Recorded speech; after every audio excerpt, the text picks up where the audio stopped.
ইরানকে ঘিরে ট্রাম্পের নতুন অর্থনৈতিক অভিযানের ঘোষণা, বিশ্বের বিভিন্ন দেশ ও প্রতিষ্ঠানের জন্য কঠোর সতর্কবার্তা।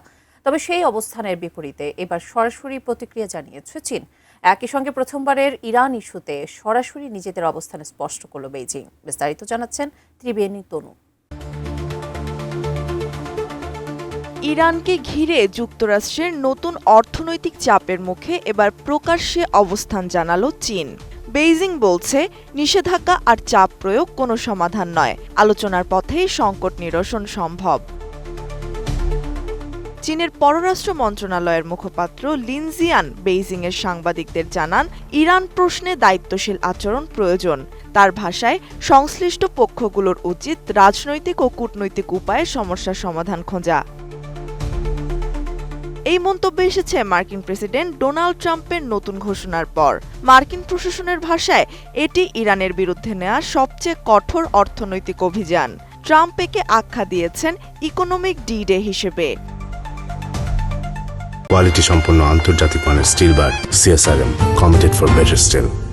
মার্কিন প্রেসিডেন্ট জানিয়েছেন, ইরানের অর্থনৈতিক সহায়তার সব পথ বন্ধ করতে চায় ওয়াশিংটন। আর্থিক লেনদেন, বাণিজ্যিক যোগাযোগ এবং অন্যান্য সহায়তার চ্যানেলগুলো লক্ষ্যবস্তুতে রাখা হবে। শুধু ইরানই নয়, তেহরানকে কোনো ধরনের সহায়তা দিলে অন্য দেশগুলোকেও মূল্য দিতে হবে বলে সতর্ক করেছেন ট্রাম্প। তার দাবি, কোনো দেশের ব্যাংক, ব্যবসা প্রতিষ্ঠান, বিমানবন্দর বা সরকারি সংস্থা ইরানের জন্য সহায়ক ভূমিকা নিলে সেই দেশও কঠোর অর্থনৈতিক পরিণতির মুখে পড়বে। আন্তর্জাতিক বিশ্লেষকদের মতে, এই ঘোষণা মধ্যপ্রাচ্যকে ঘিরে নতুন অর্থনৈতিক অস্থিরতার আশঙ্কা বাড়িয়েছে। বিশেষ করে জ্বালানি বাজার, আঞ্চলিক বাণিজ্য এবং বৈশ্বিক অর্থনীতিতে এর প্রভাব নিয়ে আলোচনা শুরু হয়েছে। অন্যদিকে চীনের অবস্থান স্পষ্ট। বেইজিং বলছে, একতরফা চাপ পরিস্থিতিকে আরও জটিল করতে পারে, তাই উত্তেজনা না বাড়িয়ে আলোচনার টেবিলে ফিরতে হবে সব পক্ষকে। মেহের নিউজ এজেন্সি ও আনাদোলু এজেন্সির তথ্য অনুযায়ী, চলতি বছরের ফেব্রুয়ারিতে যুক্তরাষ্ট্র ও ইসরায়েল ইরানের বিরুদ্ধে সামরিক অভিযান শুরু করে। এরপর মধ্যপ্রাচ্যে যুক্তরাষ্ট্রের বিভিন্ন ঘাঁটি ও সম্পদের বিরুদ্ধে পাল্টা পদক্ষেপ নেয় তেহরান। সেই উত্তেজনার ধারাবাহিকতায় এবার অর্থনৈতিক চাপের নতুন অধ্যায় শুরু হলো।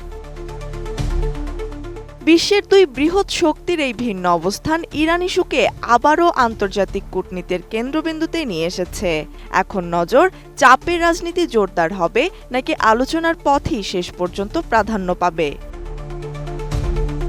ত্রিবেণী তনু, ATN নিউজ।